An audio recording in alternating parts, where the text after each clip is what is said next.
സുഹൃത്തുക്കളെ, സഹോദരങ്ങളെ, സൗദി അറേബ്യയും പാകിസ്ഥാനും തമ്മിലുള്ള ഒരു സൗഹൃദ കരാർ അല്ലെങ്കിൽ ഒരു പ്രതിരോധ ഉടമ്പടി ഉണ്ടാക്കിയത് ഇന്ത്യക്ക് യാതൊരു കാരണവശാലും ദോഷം ചെയ്യുന്നതല്ല. കാരണം ഇന്ത്യയും ആ, പിന്നെ നമ്മുടെ സൗദി അറേബ്യ എന്ന് പറയുന്നത് സൗഹൃദ രാഷ്ട്രങ്ങളാണ്.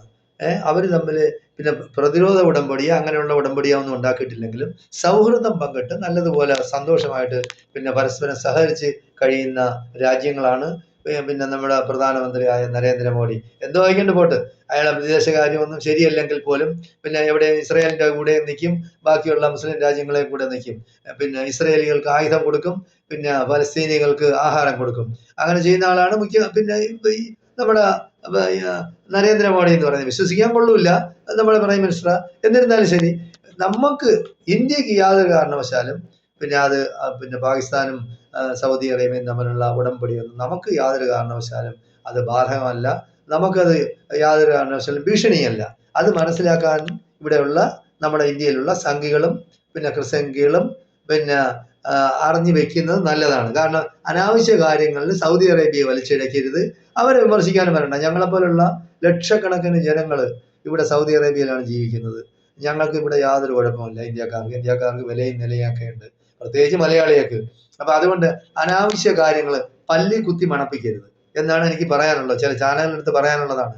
ആവശ്യമില്ലാതെ സൗദി അറേബ്യയെ ചൊറഞ്ഞിട്ട് സൗദി അറേബ്യ ഞങ്ങൾ ഇന്ത്യ അങ്ങനെ ചെയ്ത് കളയും, ഇങ്ങനെ ചെയ്ത് കളയും, നാളെ വേണമെങ്കിൽ സൗദി അറേബ്യ കയറി ഞങ്ങളെ പിടിച്ചു കളയും എന്നുള്ള രീതിയിലുള്ള സംസാരങ്ങളൊന്നും ചാനലുകൾ പിന്നെ ആവശ്യമില്ലാത്ത കാര്യങ്ങൾ ചർച്ച ചെയ്ത് കൊണ്ടുവയ്ക്കരുത്. കാര്യം പൊട്ടന്മാര് വിഡ്ഢികൾ രാവിലെ വന്നിരിക്കും ചാനലിൽ വന്ന് നിന്നിട്ട് ഒരുത്തൻ ചോദിക്കും, അങ്ങനെയാണ്, അപ്പൊ സൗദി അറേബ്യയും പാകിസ്ഥാനും തമ്മിൽ സൗഹൃദ ഉടമ്പടി അല്ലെങ്കിൽ പ്രതിരോധ ഉടമ്പടി ഉണ്ടാക്കി, അപ്പൊ നാളെ പാകിസ്ഥാൻ ഇന്ത്യയെ ആക്രമിച്ച സൗദി നമ്മളെ ആക്രമിക്കില്ലേ, അപ്പൊ സൗദിയെ നമ്മൾ തിരിച്ചടിക്കണ്ടേ എന്നുള്ള പൊട്ടൻ ചോദ്യങ്ങള് പിന്നെ തന്തയും മോനും കൂടെ ഇരുന്ന് സംസാരിക്കുന്നത് പോലെ നിങ്ങൾ ചാനലിൽ വന്നിരുന്ന് ചർച്ച ചെയ്ത് പിന്നെ വിദേശ നയങ്ങളും അതും ഇതും നിങ്ങൾ ഈ പിന്നെ എന്താണ് ഈ പൊട്ടന്മാരായ വിഡ്ഢികളായ സംഘികളും ക്രിസംഖികളും ചർച്ച ചെയ്യരുതെന്നാണ് എനിക്ക് പറയാനുള്ളത്. ഞങ്ങളെപ്പോലുള്ള ഒരുപാട് പേരിവിടെ ജീവിക്കുന്നുണ്ട്. നമ്മുടെ വിദേശ നാണ്യത്തിന്റെ ഗണ്യമായ വരുമാനം എന്ന് പറയുന്നത് സൗദി അറേബ്യയിൽ നിന്നാണ്. നമുക്ക് പെട്രോൾ, നമുക്ക് ബാക്കി ക്രൂഡ് ഓയിൽ, ബാക്കിയുള്ള പെട്രോളിയം ഉൽപ്പന്നങ്ങളൊക്കെ ഒരുപാട് നമ്മുടെ രാജ്യം ഇറക്കുമതി ചെയ്യുന്നുണ്ട്. നമ്മളുമായിട്ട് വ്യാപാര കരാറുകളുണ്ട്. ഇവിടുത്തെ ഏറ്റവും വലിയ പിന്നെ പരമോന്നത ബഹുമതി കൊടുത്ത് ബഹുമാനിച്ചാണ് നരേന്ദ്രമോദിയെ. അപ്പോൾ അതൊക്കെ മനസ്സിലാക്കി ചാനലുകളിൽ ചർച്ച ചെയ്യണമെന്നാണ് എനിക്ക്. സൗദി അറേബ്യയും പാകിസ്ഥാനും തമ്മിൽ ഒരു സൗഹൃദ ഉടമ്പടി ഒപ്പുവെച്ചു. പ്രതിരോധ ഉടമ്പടിയാണെന്ന് വേണമെങ്കിൽ പറയാം. ഒപ്പുവെച്ചതിൽ കേരളത്തിലെ ചില ക്രിസംഖികൾക്ക് ദഹിക്കുന്നില്ല. എന്തുകൊണ്ടാണ്? പാകിസ്ഥാൻ ഒരു സ്വതന്ത്രമായ രാജ്യം, സൗദി അറേബ്യ ഒരു സ്വതന്ത്രമായ രാജ്യം. അവരുടെ നിലപാടുകൾ അനുസരിച്ച് ആരുമായിട്ടും ഒപ്പുവെക്കും. അതിന് കേരളത്തിലെ സംഘികളുടെ അല്ലെങ്കിൽ ഇന്ത്യയിലെ സംഘികളുടെയോ ക്രിസംഖികളുടെയോ പെർമിഷൻ വേണോ? അല്ലെങ്കിൽ ഇന്ത്യ ഗവൺമെന്റിന്റെ പിന്നെ പെർമിഷൻ അവർക്ക് ആവശ്യമുണ്ടോ?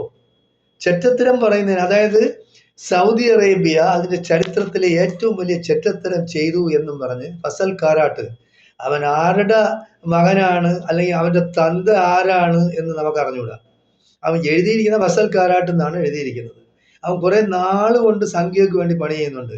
അവൻ എന്തൊക്കെ പിന്നെ അവിടെ നിന്ന് അവന് പ്രതിഫലമായി ലഭിക്കുന്നുണ്ടെന്ന് നമുക്കറിയാൻ കഴിയില്ല. എന്തായാലും ശരി, അവൻ എന്തായാലും ഒരു മുസ്ലിമിന് പിറന്ന സ്വഭാവമല്ല.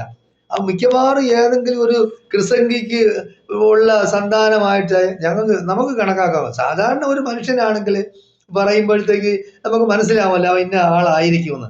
എഴുതി വെച്ചിരിക്കുന്ന പേര് ഫസൽ കാരാട്ടെന്ന് ചോദിക്കുമ്പോൾ മുസ്ലിം പേരാണ്. അവൻ എന്തായാലും മുസ്ലിം അല്ല, അവന് തന്തയും മുസ്ലിം ആയിരിക്കില്ല. പിന്നെ ഇനി എങ്ങനെ ഉണ്ടാ ജാരസന്തതിയാണ്? ഇനി പിന്നെ ഇപ്പോ പല വേഷത്തിലും രൂപത്തിലും ആളുകൾ പ്രത്യക്ഷപ്പെടുന്ന ജൂതന്മാരെ പോലെ. ജൂതന്മാർ ഏത് വേഷവും കെട്ടും. ഇംഗ്ലീഷുകാരനാവും, പിന്നെ ചൈനക്കാരനാവും, അമേരിക്കക്കാരനാവും, പിന്നെ സ്വിറ്റ്സർലൻഡുകാരനാവും. കാരണം അവർക്ക് എല്ലാ പാസ്പോർട്ടുകളും അവരുണ്ടാക്കിയെടുക്കുന്നുണ്ട്. ഉണ്ടാക്കിയെടുത്ത് ആ പാസ്പോർട്ടിൽ ലോകത്ത് പല സ്ഥലങ്ങളിലും അവർ കടങ്ങും. അപ്പോൾ ജൂതന്മാർ അങ്ങനെയാണ്. അപ്പൊ അതുപോലെ ഇങ്ങനെ അതിനെ കണ്ടിട്ട് ജൂതന്മാരെ സപ്പോർട്ട് ചെയ്യുന്നവരും അതുപോലെ തന്നെ ആയിരിക്കുമല്ലോ. അപ്പൊ ജൂതന്മാരെ സപ്പോർട്ട് ചെയ്യുന്ന കുറെ സംഖ്യകളും ക്രിസംഖ്യകളും കേരളത്തിലും ഉണ്ട്. ഇപ്പൊ ലോകത്ത് എവിടെ എന്ത് സംഭവം നടന്നാലും അത് പക്ഷം പിടിക്കുന്നതും ഇവിടെ ചർച്ചയാക്കപ്പെടുന്നതും എല്ലാം പിന്നെ അമേരിക്ക ചൈനയെ ആക്രമിക്കുന്നത്, ചൈന പിന്നെ ഇന്ത്യയെ ആക്രമിക്കുകയും ഇന്ത്യ ബംഗ്ലാദേശ് പിടിച്ചെടുക്കുകയും ഒക്കെ ചെയ്യുന്നത് നമ്മളെ കേരളത്തിലെ ചാനലുകളാണ്. അവരാണ് പറയുന്നത്, ഓ മോഡി ഇപ്പൊ നാളെ പാകിസ്ഥാനിൽ ആക്രമിക്കുക, അല്ലെങ്കിൽ നാളെ ബംഗ്ലാദേശിനെ പിടിച്ചെടുക്കും, മറ്റന്നാ നേപ്പാളിനെ ഇന്ത്യയോട് കൂടി ചേർക്കും എന്നൊക്കെ തീരുമാനിക്കുന്നത് കേരളത്തിലെ കുറെ സംഘി ചാനലുകളാണ്. അപ്പൊ അവൻ സൗദി അറേബ്യയെ അങ്ങ് നിഷ്ഠൂരമായി എന്തൊക്കെയോ അങ്ങ് പുലമ്പേണ്. എടാ, നിന്റെ തന്ത ഉണ്ടാക്കിയ രാജ്യമല്ല. ഞാൻ പറയാണ്, ഫസൽ കാരാട്ട് എന്ന് പറഞ്ഞാൽ നീ ഏത് ജാതിയോ മതമോ ആയിക്കൊണ്ട് പോട്ട്, പക്ഷെ ഓരോ രാജ്യത്തിനും അതിൻ്റെതായ പിന്നെ നയതന്ത്ര ബന്ധങ്ങളും അവരുടേതായ പിന്നെ വിദേശ പിന്നെ ബന്ധങ്ങളും അതൊക്കെ ഉണ്ടാവും. അപ്പൊ അവര് സ്വതന്ത്രമായ രാജ്യങ്ങളാണ്, അവർക്ക് ഇഷ്ടമുള്ളത് അവർ ചെയ്യും. അതിന് നീ ആര് ചോദിക്കുക? നിനക്കെന്ത് കാര്യം? സൗദി അറേബ്യ ചെയ്ത തെറ്റത്തരമാണെന്ന് പറയാൻ നീ ആരാണ്? നീ ആരാണ്? നീ ആര്? നീ നയതന്ത്ര പ്രതിനിധിയാ? ഇന്ത്യ ഗവൺമെന്റ് പിന്നെ എന്തെങ്കിലും നിനക്ക് റോളുണ്ടാ? നീ ആരാണ്? നീ വെറും ഒരു ചാനൽ നടത്തുന്നു. നീ ആർക്കൊക്കെ വേണ്ടി സംസാരിക്കുന്നു, നിനക്ക് അതിനുള്ള പ്രതിഫലവും ലഭിക്കുന്നുണ്ട്. നീ അതിന് സൗദി അറേബ്യയെ നീ പിന്നെ ശകാരിക്കാനും സൗദി അറേബ്യ നീ അങ്ങനെ മറ്റേ അങ്ങ് ചെയ്തു കളയുന്നൊന്നും പറയാനുള്ള ആളൊന്നും ആയിട്ടില്ല. നീ അത് മനസ്സിലാക്കണം. നീ നിന്റെ കാര്യം നോക്കല്ല. നിനക്ക് ചാനൽ നീ നടത്തിക്കൊണ്ട് പോകണമെന്നുണ്ടെങ്കിൽ നീ അത് നടത്തിയാൽ മതി. അല്ലെ സൗദി അറേബ്യയുടെ വിദേശകാര്യം ചെയ്യാനും നയതന്ത്ര കാര്യം പിന്നെ കൈകാര്യം ചെയ്യാനും നിന്നെ ആരും ഇടപെടുത്തിയിട്ടില്ല. നീയാ നിന്റെ തന്തയെ നിന്റെ കുടുംബക്കാരാ അല്ലെങ്കിൽ നിന്റെ നരേന്ദ്രമോദിയാ വിശ്വഗുരുവാ വല്ലതും പറയുന്ന അനുസരിച്ചാണ് പിന്നെ സൗദി അറേബ്യയിലെ ബാക്കിയുള്ള വിദേശകാര്യ കൈകാര്യങ്ങൾ ചെയ്യാനുള്ളത്, അവരുടെ നയതന്ത്രം കൈകാര്യം ചെയ്യാനുള്ളത് അല്ലല്ലോ. അവരുടേതായ നിലനിൽപ്പിന് വേണ്ടി പല രാജ്യങ്ങളുമായി സൗഹൃദ ഉടമ്പടി ഉണ്ടാക്കും. അതിന് നിനക്കെന്ത്? ഇന്ത്യക്ക് അതിൽ കാര്യമില്ലല്ലോ. ഓരോരോ രാജ്യങ്ങൾക്ക് അതിൻ്റെതായ വിദേശകാര്യ ബന്ധങ്ങളും വിദേശകാര്യ നയങ്ങളും ഉണ്ട്. അപ്പൊ അതിനനുസരിച്ച് അവർ പെരുമാറും. ഇപ്പൊ പണ്ട് നമ്മള് പിന്നെ ഇന്ത്യ പിന്നെ സോവിയറ്റ് യൂണിയനുമായിട്ട് ഒരു കരാറുണ്ടാക്കിയിരുന്നു, സൗഹൃദ ഉടമ്പടി 20 വർഷത്തേക്ക്. അതൊന്നും നിനക്കറിഞ്ഞൂടാ. നീ അന്ന് ജനിച്ചിട്ട് പോലും ഉണ്ടായില്ല, ചിലപ്പോ ജനിച്ചിട്ട് പോലും ഉണ്ടാവില്ല. അപ്പൊ നീ അതൊക്കെ ആദ്യം മനസ്സിലാക്ക്. ഈ പൊട്ടത്തരവും വിഡ്ഢിത്തരവും വന്നിരുന്ന ഒരു ചാനലുണ്ടെന്നും പറഞ്ഞ് എന്തും പറയാൻ നീ അങ്ങനെ വിളിച്ചു കൂവേണ്. നീ ഇല്ല കൊച്ചു പിള്ളേരെ പഠിപ്പിക്കുന്നത് പോലെ. നീ ആര്? നീ അധ്യാപകനാ?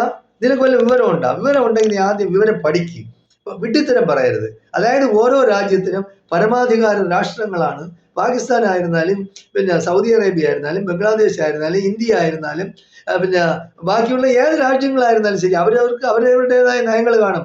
അത് ചോദ്യം ചെയ്യാൻ നീ ആയിരുന്നു ഒരു വ്യക്തിയായ നീ ഇന്ത്യക്കാരനാണ്. ഈ ഇന്ത്യയുടെ കാര്യം ശരിയാണ്, ഇന്ത്യ ചെയ്ത് തെറ്റാണെന്ന് പറയാം. നീ സൗദി അറേബ്യക്കാരനല്ലല്ലോ. സൗദി അറേബ്യക്ക് അതിൻ്റെതായ നയങ്ങളും അതിൻ്റെതായ വിദേശ ബന്ധങ്ങളും ഉണ്ട്. അത് അവർ കൈകാര്യം ചെയ്തോളും. അതിനെ പരാമർശിക്കാൻ നീ ആളായിട്ടില്ല. നീ ആവശ്യമില്ലാത്ത കാര്യങ്ങൾ പറഞ്ഞ് വെറുതെ വഷളാക്കണ്ട. നീ പിന്നെ ഇന്ത്യ അങ്ങനെ പാകിസ്ഥാനോ ഇന്ത്യയായിട്ടൊരു യുദ്ധം ചെയ്യാ, ചിലപ്പോ സൗദി അറേബ്യ അങ്ങനെ, അതൊക്കെ നീ അല്ല തീരുമാനിക്കുന്നത്. അത് അവരവർ ആ സമയത്ത് അവർ തീരുമാനം എടുത്തോളും. ഒരു സൗഹൃദ ഉടമ്പടി ഉണ്ടാക്കിയ അല്ലെങ്കിൽ ഒരു പ്രതിരോധ കരാർ ഉണ്ടാക്കിയെന്ന് പറഞ്ഞാൽ സൗദി അറേബ്യയുടെ നയം അനുസരിച്ച് അവർ ചെയ്തതാണ്. അവർ പലതും കാണും. ചിലപ്പോൾ യഹൂദന്മാരെ പിന്നെ ഉദ്ദേശിച്ചായിരിക്കും ചെയ്തിട്ടുള്ളത്, അല്ലെങ്കിൽ വേറെ ഏതെങ്കിലും രാജ്യങ്ങൾ നമ്മൾ അറ്റാക്ക് ചെയ്ത് വന്നാൽ നമ്മളെ സഹായിക്കാൻ കാണും. അതിന് നീ ചെയ്യണ്ട. അവര് മുസ്ലിം രാഷ്ട്രങ്ങളാണ്, അവർ ചെയ്തോളും.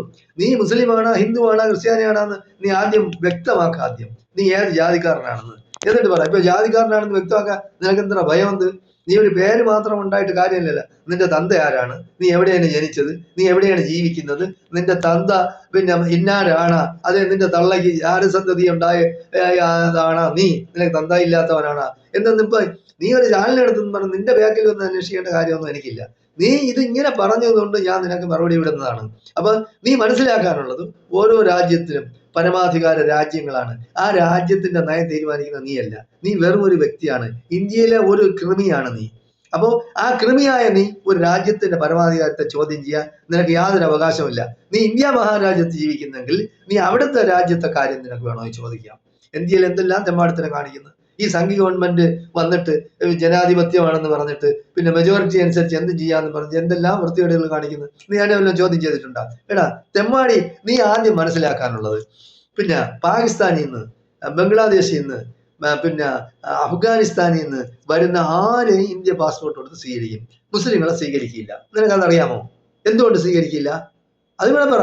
പിന്നെ മ്യാൻമാർ എന്ന് പറയുന്നത് ബർമയല്ലേ, പഴയ ബർമ, മ്യാൻമാർ എന്നാണ് ഇപ്പൊ അറിയപ്പെടുന്നത്. അവിടെ ന്യൂനപക്ഷമാണ് മുസ്ലിങ്ങൾ. ഇപ്പൊ ന്യൂനപക്ഷങ്ങളെ മാത്രമാണ് സ്വീകരിക്കുന്നതെങ്കിൽ അവിടെ നിന്ന് വരുന്ന മുസ്ലിങ്ങൾ എന്തുകൊണ്ട്? അവർ ന്യൂനപക്ഷമാണല്ലോ. അവർ വന്നാൽ ഇന്ത്യ മുസ്ലിങ്ങൾക്ക് പാസ്പോർട്ട് കൊടുക്കാത്തത്? നീ അന്വേഷിച്ചിട്ടുണ്ടോ? അതിനെയൊക്കെ ചർച്ച ചെയ്യും. എന്നിട്ട് ഇന്ത്യ ഗവൺമെന്റ് നീ വിമർശിക്കുക. മതേതരത്വ ഗവൺമെന്റാണ്, ജനാധിപത്യ ഗവൺമെന്റാണ്, അങ്ങനെ നമുക്ക് ഇരട്ടത്താപ്പ് പാടില്ല എന്ന് പറഞ്ഞ് വിമർശിക്കുക. അതിനുള്ള ധൈര്യം നിലകൊണ്ട. നിന്നെ സംഘപരിവാരം അടിച്ചുവല്ലോ, നീ പിറ്റേന്ന് വെളിച്ചം കാണൂല. നീ അത് മനസ്സിലാക്ക്. നീ സത്യവും നീതിയും ധർമ്മവും നടപ്പാക്കാനാണ് നീ ആഗ്രഹിക്കുന്നെങ്കിൽ, അതിനുവേണ്ടിയാണ് നീ നിലകൊള്ളുന്നതെങ്കിൽ അതിനുവേണ്ടി പ്രവർത്തിക്കുക. അല്ലാതെ സൗദി അറേബ്യ എന്ന് പറഞ്ഞ പരമാധികാര രാഷ്ട്രമാണ്. അതിനെ വിമർശിക്കാൻ നിനക്ക് അധികാരമില്ല, നിനക്ക് അവകാശമില്ല. അപ്പൊ കൂടുതൽ നീ എന്നെ കൊണ്ട് പറയിക്കണ്ട. തൽക്കാലം ഞാൻ നിർത്തുകയാണ്. നീ കൂടുതലായിട്ട് എന്തെങ്കിലും പറയണമെങ്കിൽ ഞാൻ മറുപടി പറയേണ്ടി വരും. അതുകൊണ്ട് ഇപ്പൊ എല്ലാവർക്കും നന്മ നേരുകയാണ് ഞാൻ. കാരണം ആവശ്യമില്ലാത്ത കാര്യങ്ങളിൽ തലയിടരുത്, അവനവന്റെ കാര്യം നോക്കുക. നീ ചാനൽ നടത്തുന്നെങ്കിൽ നമ്മുടെ വിഷയം മാത്രം മതി. മറ്റൊരു രാജ്യത്തിന്റെ കാര്യത്തിൽ നീ ഇടപെടരുത്. വിദേശകാര്യ കാര്യങ്ങൾ കൈകാര്യം ചെയ്യുക. അവർക്ക് അതിൻ്റെതായ നയങ്ങളും, അവർ പരമാധികാര രാഷ്ട്രങ്ങളാണ്, അവർ അതിനനുസരിച്ച് അവർ ചെയ്തോളും. അവരുടെ സ്വാതന്ത്ര്യത്തിൽ കൈകടത്താൻ നിനക്ക് അവകാശമില്ല. ഒരു വ്യക്തിയായ നിന്റെ സ്വാതന്ത്ര്യത്തിൽ കൈകടത്താൻ മറ്റുള്ള ആൾക്ക് അവകാശമില്ലാത്തതുപോലെ ഒരു രാജ്യത്തിന്റെ പരമാധികാരത്തിൽ കൈകടത്താൻ നിനക്ക് യാതൊരു അവകാശമില്ല. നീ അത് മനസ്സിലാക്കി പ്രവർത്തിക്കണം. പൊട്ടത്തരവും വിഡ്ഢിത്തരവും വിളമ്പരുതെന്നാണ് എനിക്ക് നിന്നോട് പറയാനുള്ളത്. ഓക്കെ.